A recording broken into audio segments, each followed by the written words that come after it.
je comprends également que quitter quand même la division d'honneur pour la nationale, cette transformation également pesée dans la balance parce que en national, ça se joue en aller-retour. Il a fait quand même un grand pont. Hein, oui, c'est un grand pont. C'est-à-dire en national, ça se joue beaucoup plus en zone.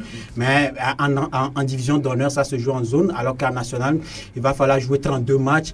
Et c'est avec un groupe également où il y a beaucoup de jeunes. C'est-à-dire, c'est un groupe qui est compris entre 20 et puis 27 ans.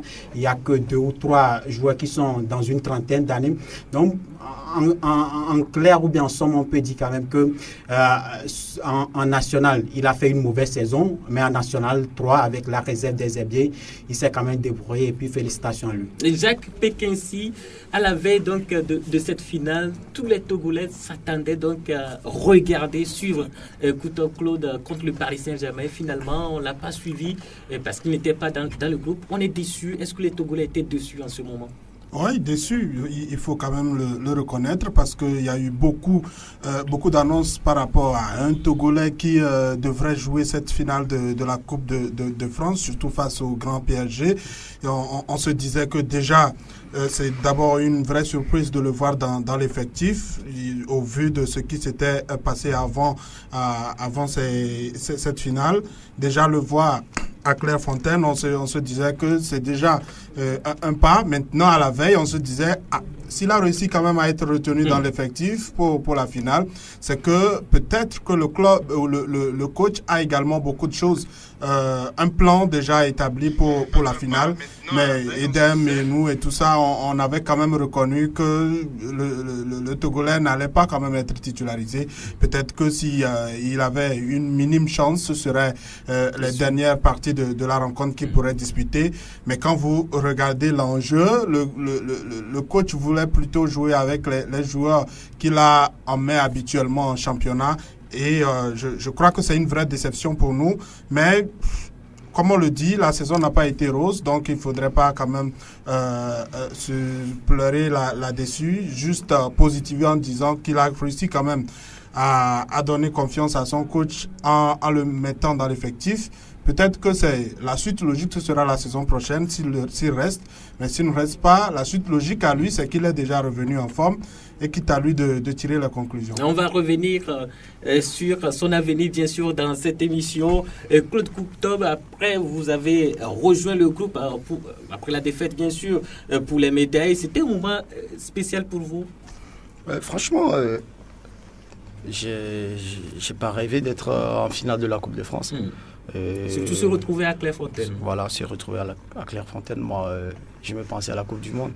Ah oui, hein? Ouais, c'est notre monde là-bas. Donc, on a commencé tout doucement. Et nous-mêmes, on s'est dit, la Coupe, on ne va jamais la gagner. Mais on s'est dit, on va s'arrêter peut-être en quart ou plus en huitième de finale. Mais comme la dame chance était de notre côté, vu les clubs qu'on a eu à rencontrer, et ça s'est fait comme ça et on s'est retrouvé en finale, quoi. Donc vous savez que vous n'allez pas gagner le Paris Saint-Germain. Est-ce que cela veut dire que le Paris Saint-Germain était véritablement fort par rapport à votre... Franchement, sans vous cacher, quand on est qualifié pour la finale, on s'est dit on ne va pas la gagner. Mais il faut éviter le naufrage. Il ne faut pas prendre 8 ou 6, tu vois. Si on prenait 2... Et finalement, c'est 2-0. C'est 2-0. Donc, c'est vraiment une satisfaction de notre côté. Vu les joueurs que le PSG a dans leur effectif, franchement, on ne peut pas dire on va gagner le match. Et après, vous avez pris des images, surtout avec le premier homme fort donc, de France, Emmanuel Macron. Oui, j'ai eu la chance de prendre un selfie avec lui. Et c'est un mec sympa. Donc, je l'ai fait aussi comme ça. Donc, voilà quoi. Et après Neymar, Thiago Silva, vous avez côtoyé pratiquement les grands joueurs donc, de France. Juste après la finale, quand on est rentré dans les vestiaires, ils nous ont reçus dans leur vestiaire. Ils ont été sympas avec nous. On a causé avec eux, tranquille, dans leur vestiaire propre à eux. Et franchement, ce sont des gars sympas. C'est sympa, ils sont sympas. On peut dire également que c'était également votre finale. Hein.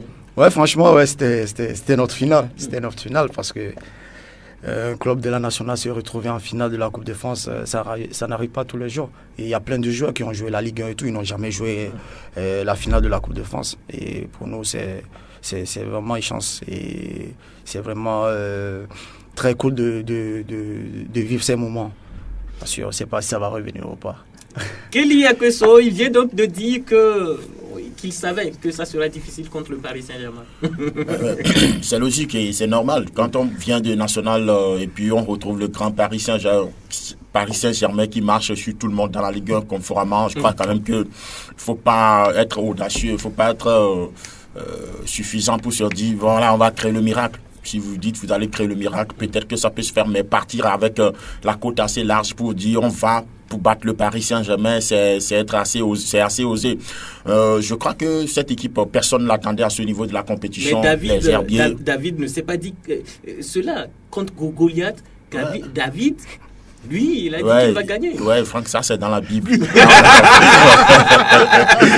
Là, on est en football. Donc je dis que voilà, ils peuvent avoir ce sentiment, ou bien cette confiance de David Lachan. Écoutez les gars, si on trouve le but, on le met, et puis bon voilà, on met le Paris Saint-Germain à terre. Ils savaient quand même ça dans les vestiaires. Qu'ils allaient avoir des occasions, 2-3 occasions. Ils ne sont pas allés de même ordre quand même. Ils n'ont pas été ridicules au cours de cette finale-là. Ça, il faut le reconnaître. Ça veut dire que quelque part, ils se sont dit, bon voilà, on y est, on le fait. Si jamais l'occasion se présente, on bat le Paris Saint-Germain, on soulève le trophée. Mais ils sont pas allés là-bas avec vraiment cette confiance-là totale, genre on va battre le Paris Saint-Germain. Non, c'est pas perdu d'avance. C'est la différence de niveau. Il faut quand même reconnaître que le Paris Saint-Germain, c'est quand même Neymar, Cavani et les autres par rapport à Claude Coutobe et ses copains. Je pense qu'il y a une grande différence à ce niveau. Donc forcément, c'est une rencontre qu'ils ont abordée avec peut-être la détermination de ne pas prendre une raclée.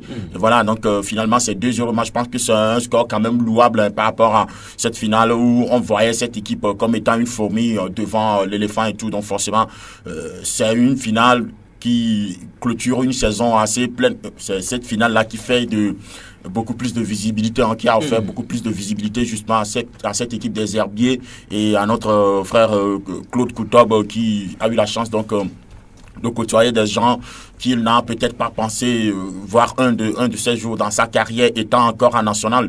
C'est vrai, une carrière de footballeur, ça va très très vite en 3-4 ans. On a vu tout ce que Dembélé a fait. Il est parti de Rennes et aujourd'hui il est du côté du Barça. Donc ça peut arriver comme ça. Aujourd'hui, c'est quand même une occasion pour lui de se mettre à la lumière et il a réussi à le faire cette finale, même s'il n'a pas été sur le terrain.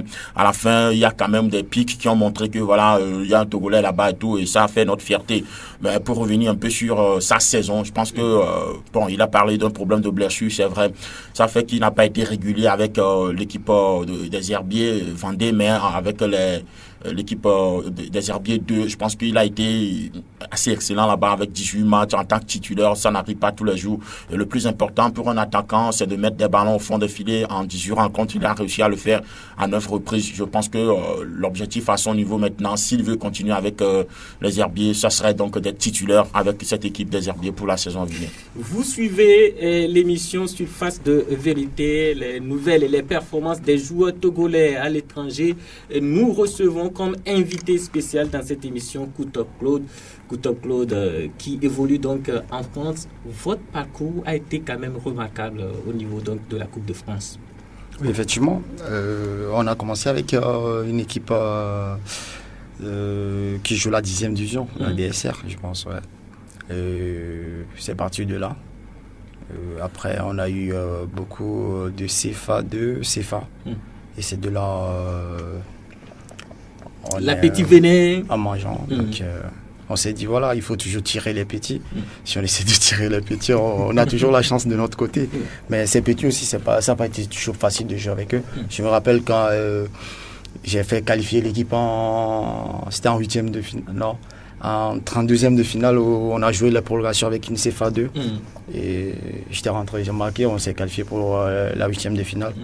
Et ce sont des équipes aussi très difficiles à jouer. Et combien de buts au total en Coupe de France? En Coupe de France, j'ai marqué 3 buts en Coupe de France et 1 but en championnat.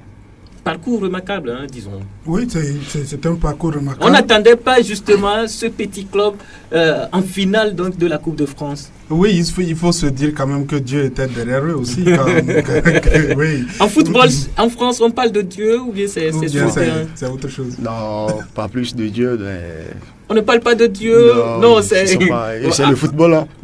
Parce que le tirage au sort, quand vous voyez certains clubs de Ligue 1 et de Ligue 2 se rencontrer et vous voyez le club de Claude retrouver toujours les CFA et CFA 2, vous vous dites, ben, qu'est-ce qui se passe? Au fur et à mesure, ce sont presque les mêmes clubs qui rencontrent. On se dit, ben, si Dieu vous écarte, le plus gros, c'est que peut-être que votre voie est tracée. Je crois qu'ils ont réussi quand même à saisir l'occasion, l'opportunité. En tout cas, ils ont très bien fait. Et moi, mon problème, c'est que certains estiment qu'ils ont perdu la finale. Pour moi, ils ont gagné. Ils ont gagné la finale parce que quand vous finissez avec 2 buts seulement avec le trophée. Hein. Des gens déclaraient déjà qu'ils vont perdre par 6 buts à 0, 8 buts à 0 parce que la différence était trop grande. Surtout qu'on était en face d'un PSG qui avait faim, un PSG qui voulait quand même finir sa saison en beauté. Éliminer la Ligue des Champions. C'est surtout le point noir qu'il voulait essayer d'éclaircir un tout petit peu.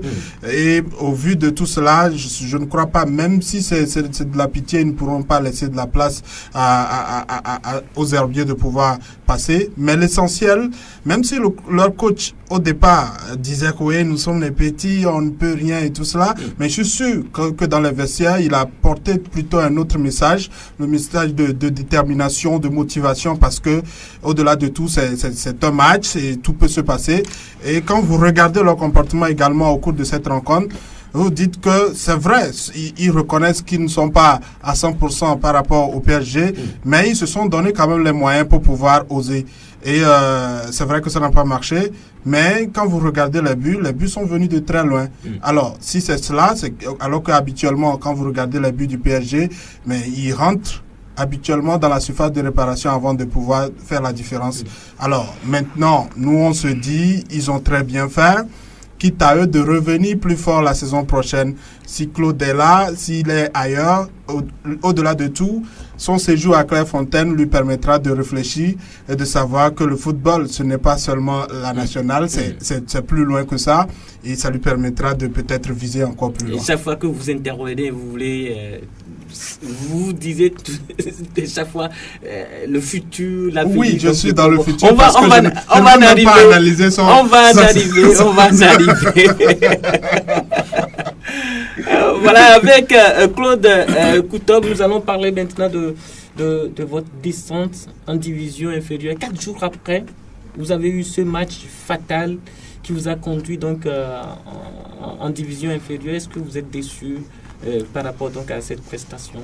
Normal qu'on soit déçu parce que jouer la finale après 4 jours se retrouver en National 2, franchement ça fait beaucoup mal vu que le coach il a fait rejouer la même équipe qui a joué le mardi.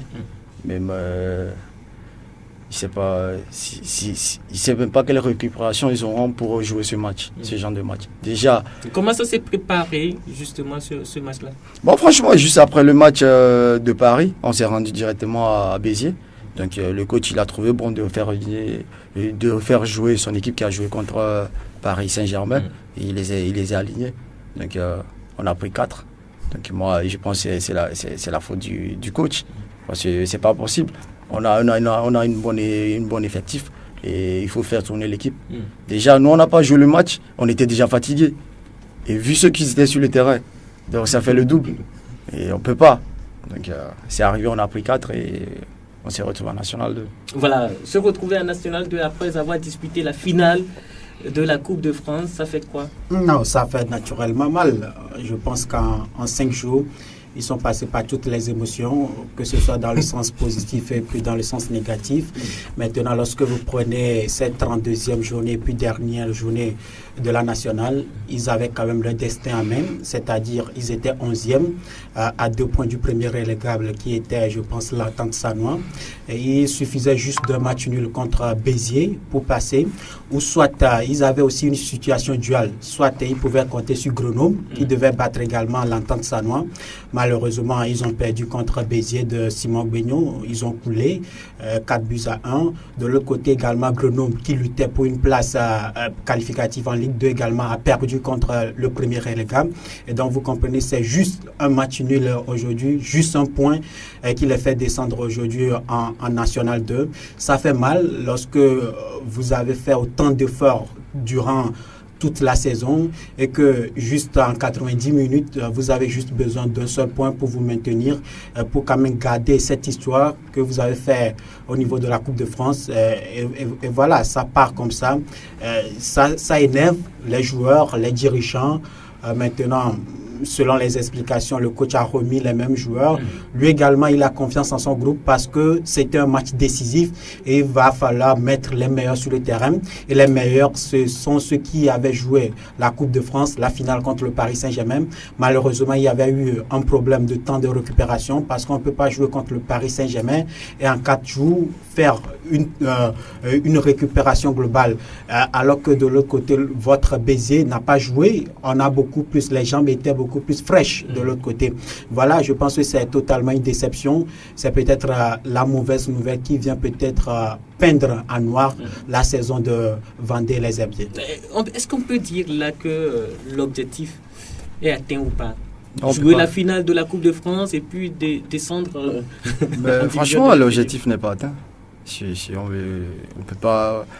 Moi, je pense se maintenir en national sera vraiment une saison vraiment parfaite et réussie. Mais ça n'a pas été le cas. Donc, je peux dire que c'est une saison à moitié réussie. Même si on se retrouve en finale de la Coupe de France et être relégué, pour moi, ça ne fait pas l'affaire. Restez avec nous pour parler justement de votre avenir dans ce club ou bien dans votre carrière. On va parler maintenant du meilleur joueur togolais à l'étranger, l'élection justement avec les statistiques que vous avez. Bien, on va peut-être faire un effort pour clôturer rapidement la liste des gardiens de but de Togolais évoluant à l'étranger. On avait commencé avec... peut-être on va rapidement rappeler les statistiques de Cédric Messon.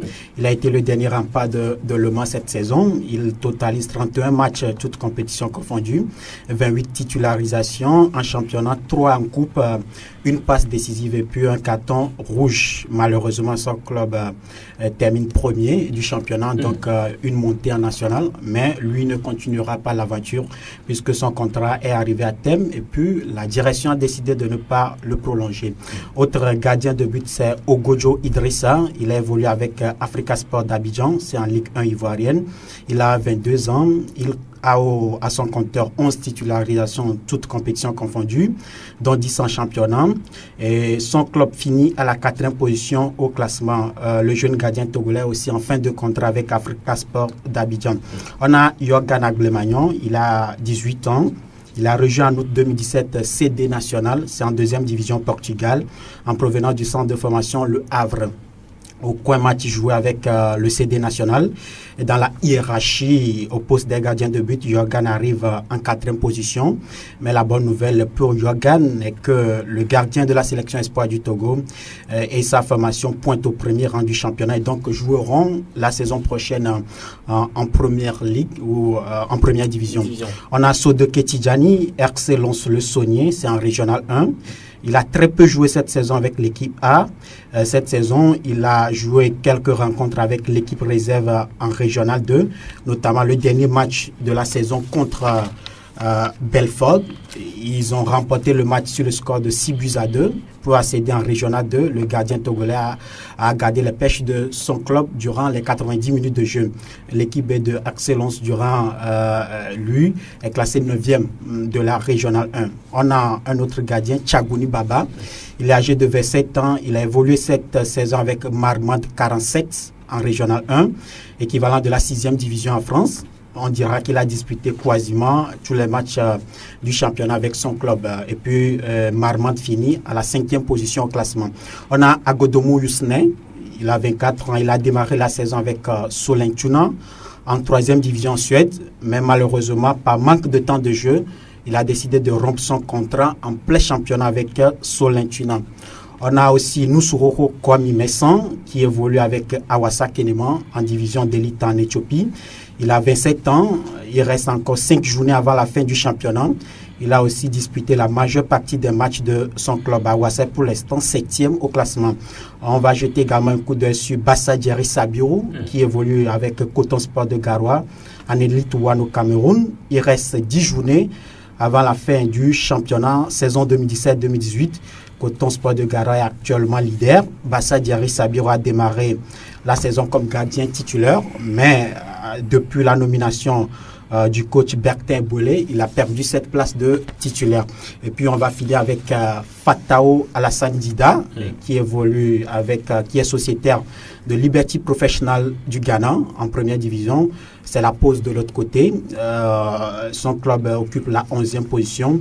Il est âgé de 20 ans. Ce sont là les gardiens qui sont nominés pour l'élection du meilleur joueur togolais à l'étranger dans cette émission, et avec toute l'équipe de cette émission et d'Embolo, Jacques Pekensi et puis Kelly Arkeson. On va continuer avec Koutop Claude. Koutop Claude, votre équipe, votre club est descendu en division inférieure. Est-ce que vous allez continuer toujours avec les Vendées? Pour le moment, je ne peux pas vous répondre à cette question parce que mon agent il est en train de travailler. Donc vous n'êtes pas encore fixé par rapport à votre avenir? Non, pas pour le moment, je ne suis pas encore fixé. Est-ce que vous voulez continuer toujours avec le club là? Franchement, cette question, je ne peux pas vous répondre. Mais je vois ça avec mon agent. Et ensemble... Oui, est-ce que pour vous, vous voulez jouer en National 2 alors que vous étiez en pleine progression et également l'âge avance? Franchement, mon ambition, c'était de prouver ce que je vaux en National. En National plutôt. C'était de prouver ce que je vaux. Mais je n'ai pas eu la chance cette saison. Si j'ai trouvé un autre National, pour relever le challenge, ça serait vraiment une fierté pour moi. Mais au cas où, on verra. Avant donc de parapher ce contrat avec les Vendées, justement, vous étiez sollicité par Lorient et Grenoble. Est-ce que jusque-là, on ne réchauffe pas votre dossier? Effectivement, il réchauffe mes dossiers, mais la preuve, c'est que je n'ai pas eu assez de temps de jeu cette saison. C'est par rapport aux statistiques que les entraîneurs et agents regardent et pour vous affiler à des clubs. Mais cette année, je n'ai pas eu assez de temps de jeu. Et malgré ça, mon agent, il travaille toujours les clubs et j'ai toujours des retours. On verra ensemble quoi choisir, et surtout un projet sportif, c'est le plus important. Vous avez signé deux années? Oui, j'ai signé 2 années avec les Herbiers, et à la fin, le club vous dit si vous êtes toujours leur joueur ou ils vont vous libérer. Mais moi, de mon côté, ils veulent que je continue avec eux. Depuis la saison que j'ai fait malgré avec la réserve et avec le groupe, le coach veut que je continue avec les Herbiers parce que si il arrivait qu'on est en National 2, leur objectif ou ambition, c'est de remonter direct en National. Donc il a jugé bon de me garder pour la saison prochaine, être son attaquant numéro 1. Et moi aussi, cela veut dire qu'il y aura certains joueurs qui vont... Oui, il y en a déjà plein qui sont en train de partir parce que vu ce qu'on a fait en Coupe de France, ils sont sollicités. Donc il y en a plein qui vont partir et qui sont en train de partir. Donc il faut reformer une autre équipe. Donc moi, je ne vais pas prendre une décision là. Basée sur toi. Voilà. Parce qu'il affirme que vous devez être l'attaquant numéro 1. Ouais, c'est ce qu'il m'a dit. Donc après, les coachs, vous savez, ça tourne la tête. Hein. Donc déjà, il ne m'a pas fait la confiance. Quelle était votre réaction lorsqu'il vous a dit ça? Ma réaction, moi, je l'ai pris bien. Je ne suis pas quelqu'un qui me prend beaucoup la tête. Et je sais que c'est arrivé à des grands joueurs, ces genres de situations. Donc il faut rester toujours positif et très très fort dans la tête. C'est ce que j'ai fait. Et sinon, ça ne serait pas possible pour moi de jouer avec la réserve, vu que j'étais venu pour la nationale. À part Grenoble ou Lorient, si d'autres clubs vous sollicitent, club division supérieure, vous allez partir? Oui, je suis prêt à partir. Franchement, je suis prêt à partir. Et je vais rester aux Herbiers au cas où. Je suis prêt à partir. Voilà un peu la réaction de Koutop Claude par rapport à son avenir. Qu'est-ce que vous dites par rapport à ça? Non, je trouve sa réaction stratégique. Stratégique et logique aussi, parce que faudrait pas aussi partir pour partir. C'est vrai qu'il n'a pas eu assez de confiance tout au long de la saison. Mais quand il doit partir, c'est qu'il doit être sûr d'avoir la confiance des dirigeants là où il va. Et que également cela rentre dans le cadre de sa progression. Il ne faudrait pas qu'il continue par reculer, parce que la saison dernière, il a montré quand même qu'il a beaucoup de choses à démontrer, à faire quand même valoir. Nous, on pensait quand même que sur la base de sa saison dernière, on pouvait quand même le voir encore plus performant cette saison, et la saison qui arrive, peut-être en Ligue 2 ou encore plus loin. Mais, comme on le dit, les blessures et autres ne préviennent pas. Donc, on va prier qu'il puisse avoir encore des offres encore plus intéressantes, parce que, pour être franc, au vu de sa saison, il n'y aura pas presque les mêmes offres que ce qu'il a eu la saison dernière. Justement. Maintenant, comme ce sont les agents, ils ont des contacts. On espère que cela puisse marcher, mais vivement que Claude puisse continuer par travailler pour qu'on le voit en Ligue 1 d'ici 1 ou 2 saisons. Voilà. Est-ce que vous avez jusque-là parlé avec votre agent? Qu'est-ce qu'il vous a dit concrètement? J'ai parlé avec mon agent. Je vois que vous voulez bien savoir. Oui, allez-y. Je parlais avec mon agent tout le temps. On s'appelle. Oui, qu'est-ce qu'il a dit concrètement? Il a des clubs. Il a des clubs pour moi. Donc, des clubs? On essaie d'étudier ensemble. Et des clubs, oui. Ouais. Oui, des clubs. On verra. Donc, dès que je vais rentrer. Des clubs toujours en national? Oui, il y a des clubs en national, ouais. Comme Non, je ne peux pas vous donner. Et Kelly, il a parlé avec son agent, même si jusque-là, il ne révèle pas le nom de ce club-là, de ces clubs-là qui, jusque-là, le demandent. Qu'est-ce que vous retenez par rapport à ça? Je pense que c'est la latitude, la latitude est plus laissée à son agent pour répondre à ce genre de questions, genre votre prochaine destination c'est où, parce que c'est lui qui est sur le dossier, mais le joueur doit connaître beaucoup, parce que il s'agit de son avenir, il s'agit de sa carrière, donc c'est lui qui ira là-bas. Si jamais les meilleures conditions ne sont pas réussies pour une meilleure prestation ou un meilleur passage au sein de ce club-là, le joueur peut toutefois refuser. Mais le départ de Claude... On va lui poser également cette question. Oui, si justement l'agent vous trouve un club, vous pouvez refuser. Oui, j'ai eu des agents qui m'ont trouvé des clubs où j'ai refusé. Après, il ne faut pas aller dans un club pour y aller, il faut aller avec le cœur aussi.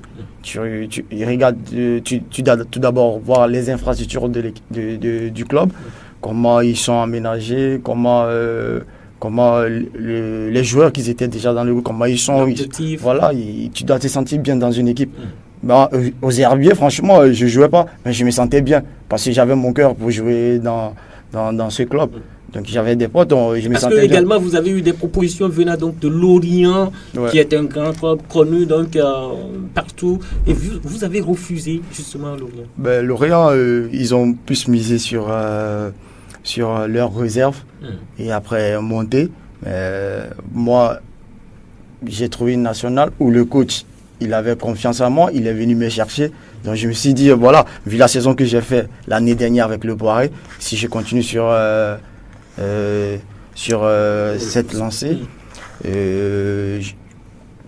en national, c'est sûr, je vais trouver directement une Ligue 2 ou Ligue 1 où je pourrais jouer. Donc j'ai jugé venir en national que de rester avec la réserve d'un club où tu n'es même pas sûr de jouer, parce que s'il y a eu deux descentes, donc j'ai préféré jouer en national. Quand on voit un peu également la courbe de votre carrière, vous étiez donc à Lomé, puis parti donc au Gabon. Tout de suite, vous vous êtes retrouvé en Tunisie. 6 mois après, c'est la France. Ouais. Ça a été quand même exceptionnel. Hein? Oui, ça a été vraiment vite. Tout d'abord, tout cela en l'espace de 2 ans, c'est ça? Oui, 2 ans, en l'espace de 2 ans, oui. Vous avez fait tout cela, 3 clubs déjà, 4 clubs, et vous vous êtes retrouvé donc en France? Ouais, tout d'abord au Togo, j'ai fait Sémassi et Ange. Après Ange, je me suis retrouvé au Gabon. 4 mois, j'ai fait au Gabon, Tunisie, et Tunisie en France. Donc, Boiré aux Herbiers. Ça a été quand même exceptionnel pour vous, des opportunités qui vous ont arrivé rapidement. Oui, franchement, parce que le truc, ça a été trop vite. Ça a été trop vite. que j'avais confiance en moi, mais j'ai jamais imaginé que ça allait arriver comme ça, vu comment ça allait. Donc je me suis dit, j'ai la dame chance aussi de mon côté. Vous parlez de dame chance, lui il a parlé de Dieu. Oui, allez-y. Donc j'avais la dame chance et j'ai pas arrêté de bosser. Je continuais toujours par bosser. Et pour mettre entre la chance et le travail, ça va de pair. Donc c'est ça qui m'a mené vraiment très, très, très vite comme ça. Et Dembolo, surpris également de ce parcours, parti donc du Togo, se retrouver au Gabon, tout de suite en Tunisie et puis rapidement en France? Non, je ne suis pas surpris. Vous prenez le jeune, il est talentueux, il a quand même de la qualité, de la technique pour évoluer rapidement. Maintenant, lorsqu'on prend son parcours, c'est un parcours à sa dent, c'est-à-dire il quitte quand même par échelon pour arriver jusqu'en France.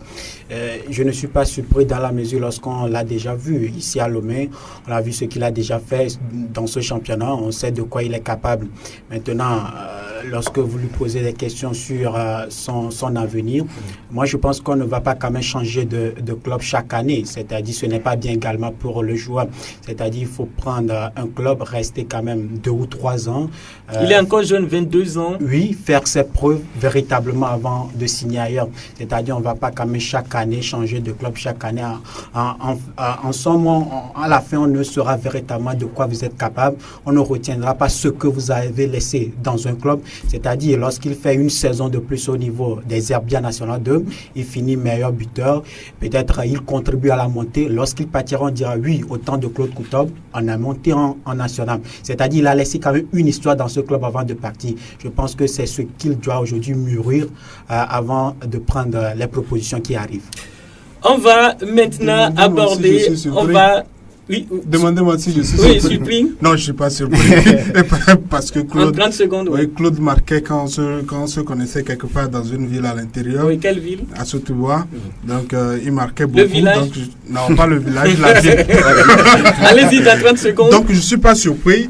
Plutôt, je suis content parce que le gars, il continue pas à travailler. L'essentiel, comme il l'a dit, c'est le travail et puis croire en ses capacités. Et Kelly, 30 secondes. Moi, j'ai plutôt une question pour lui. En tout temps, on sait que c'est lui qui Oui, avant que la question n'arrive, on va aborder l'aspect sélection, puisqu'il nous reste 4 minutes pratiquement. Sélection du Togo. Est-ce que vous avez toujours ça donc Non, franchement, j'ai toujours... l'objectif pour arriver en équipe nationale, vu qu'aujourd'hui, il y a Claude Leroy, il convoque pas mal de joueurs, pas mal de jeunes en équipe nationale. Donc, on s'est dit, on aura notre chance qui va arriver, on va impliquer l'équipe nationale. Déjà, quand j'étais au pays, je jouais aux Anges de Montiel, j'étais déjà en équipe nationale. Donc ça veut dire que je peux toujours jouer avec l'équipe nationale du Togo. C'est pas aujourd'hui que je suis en extérieur que je ne pourrais pas. Donc moi j'attends toujours la dame chance que le coach m'appelle et je viendrai défendre les couleurs du pays. C'est ça l'importance. Vous avez fait avec les juniors, en temps dans la liste de 50 joueurs togolais de Claude Leroy, vous étiez également dedans. Vous espérez une convocation de la part de Claude Leroy? Si Claude Leroy te met dans la liste pour la présélection pour la CAN au Gabon, c'est qu'il entend parler de toi. Il n'a pas fait par... c'est pas par miracle. Par miracle. Donc, il a toujours ses yeux sur toi. Donc maintenant, ça va dépendre de toi, tes performances dans ton club. C'est ça qui va te faire revenir en équipe nationale. Sinon, rien ne peut te faire revenir en équipe nationale. C'est tes performances avec ton équipe et tes buts et tout qui vont te faire revenir en équipe nationale. Cela veut dire que la saison prochaine, vous voulez travailler dur pour arriver dans le sélection? Ouais, franchement, comme je vous ai dit, moi, chaque année, je marche sur des ambitions et des objectifs précis. Donc, je me dis, ouais, cette saison, je dois au moins marquer ce nombre de buts. J'ai combien de matchs à jouer et tout. Donc, c'est par rapport à ça, moi, je marche chaque saison. Chaque saison a ses objectifs. Est-ce que cette saison, c'est votre objectif? Mon objectif, c'est pas atteint. Non, mes objectifs ne sont pas atteints cette saison. Mais quand je suis revenu avec l'équipe réserve, je m'étais dit, il faut marquer au minimum 10. 10 buts parce que je n'avais pas commencé avec eux. Donc, comme je suis revenu, je me suis dit, ouais, il faut marquer 10 buts. Donc, j'avais enchaîné par marquer mes buts. Et je vois que, voilà, au niveau de la CFA2, j'ai quand même atteint mes objectifs. Mais maintenant, au niveau de la nationale, je reviens de la DH. J'ai pas eu assez de temps de jeu. J'ai marqué un but, j'ai marqué 3 en Coupe de France. Donc, je me dis, j'ai toujours les potentiels pour y arriver. Donc, je continue toujours par bosser et toujours le mental d'acier. La question de Kelly maintenant. Oui, on savait entre-temps que c'était lui qui était le titulaire, l'attaquant titulaire au niveau des Herbiers. Maintenant, il y a un certain Beau qui est arrivé et puis bon, tu t'es retrouvé sur le banc. Comment est-ce que tu as vécu cette période-là? Oh, au fait, Beau, on partait au même moment. Quand j'étais en pointe, il était sur le côté. Quand j'étais sur le côté, il était en pointe. Et ça s'est arrivé où je me suis blessé. Parce que quand on devait jouer à la Coupe de France, je me rappelle quand j'ai fait qualifier l'équipe, il était au banc, moi je jouais. Donc c'est juste après, moi je me suis fait opérer. Et il a repris la place et il a enchaîné par marquer. Donc automatiquement, il a repris la place. Kelly, plutôt Edembolo, la question d'Edembolo. Dans le groupe des Herbiers, qui compte, je pense, 32 joueurs, il n'y a que 3 Africains, notamment Bokongui, le Camerounais, et puis Khalifa Traoré, le Malien. Et puis vous, comment est-ce que... Non, oui, c'est français. Comment a été votre intégration dans tout ce lot des Français? Franchement... ça a été tranquille parce que il y a des joueurs qui ont déjà fait plusieurs années en national et en Ligue 2.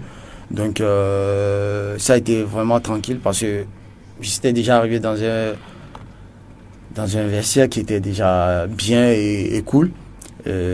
Moi, j'ai déjà fait mes preuves avec le Poiré qui est à côté des Herbiers, donc ils attendaient parler de moi. Donc ils savent que c'est pour rien que je suis en national. C'est que j'ai fait mes preuves. Donc ça a été vraiment cool. Ça a été vraiment sympa. Et je les ai quand même montré ce que je sais faire. Et aujourd'hui, ils ne doutent pas de moi. Ils savent que après, c'est les choix des coachs et tout qui peut transformer les carrières d'un joueur. C'est l'entraîneur qui fait un joueur. Et un joueur aussi peut faire l'entraîneur. Donc moi, j'ai pas eu cette chance parce qu'on a changé d'entraîneur. Et l'entraîneur titulaire est parti. C'est ça qui a fait un peu chambouler ma saison. Voilà. Ouais. Maintenant, vous êtes en vacances. Vous avez retrouvé donc certains compatriotes joueurs qui évoluent également à l'étranger, qui sont également là. Que faites-vous actuellement à Lomé?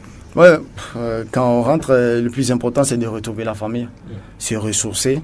Et faire 6 mois sans voir ta famille et tout, c'est vraiment...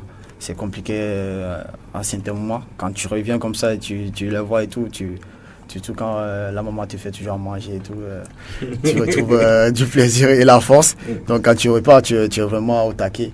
Donc je retrouve mes coéquipiers aussi, mes potes là-bas, Fodo et tout. On joue ensemble dans les quartiers. Donc c'est des moments qui nous font vraiment ressourcer et on aime bien. C'est la question qui arrive, vous pouvez refuser ou pas donc de répondre. Il a déjà refusé de répondre à beaucoup de questions. Est-ce que Claude a un cœur à prendre? Pour le moment, je n'ai pas de cœur à prendre. Vous avez retrouvé votre maman, votre famille, ouais. Et également la petite famille ici. La petite famille, non, pas de petite famille. C'est la grande famille. Non, Claude est célibataire. J'ai une petite amie. Je suis pas célibataire. Il me regarde avant de répondre. Comment il vous regarde avant de répondre? Parce qu'il y a Justine. Il faut démentir, sinon les gens vont le chercher. Voilà, lorsqu'on arrive à Lomé en vacances comme ça...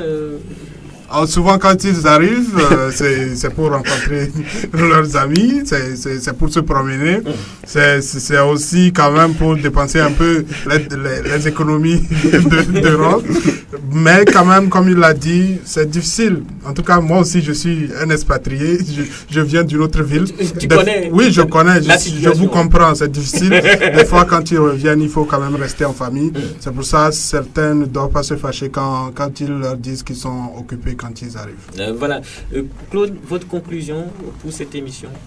Franchement, je suis très ravi que vous m'invitiez dans votre émission.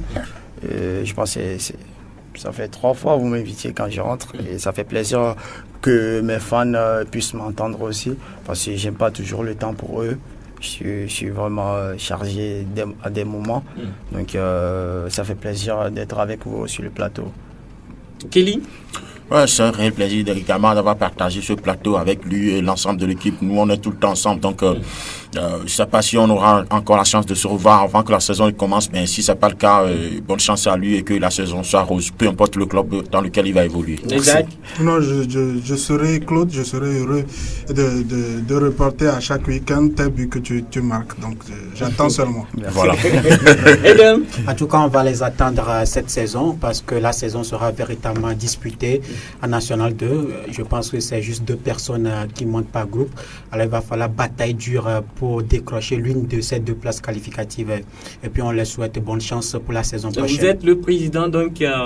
Non, attention, il faut président, pas président. Attention. Non, Chef de file de l'équipe. Voilà. Est-ce qu'il sera nominé pour l'élection par rapport à sa saison? Bon, par rapport à ça... Vous avez la pression de Claude? Non, je n'ai pas la pression de Claude. Je pense que parmi les 23, on pourrait, je le mets au conditionnel, on pourrait retrouver Claude Coutob parmi les 23. Mais dans les 11 types de la saison, sincèrement, je ne vois pas Claude dedans. Ça sera très difficile, surtout qu'il s'agit donc des attaquants et tout cela. Merci d'avoir accepté cette invitation. Merci aussi à vous qui nous avez suivis dans cette émission. Je compte vous retrouver lundi prochain sur la même fréquence si bien évidemment le programme de la Coupe du Monde ne nous empêche pas de faire cette émission. Merci à vous qui nous avez suivis dans cette émission.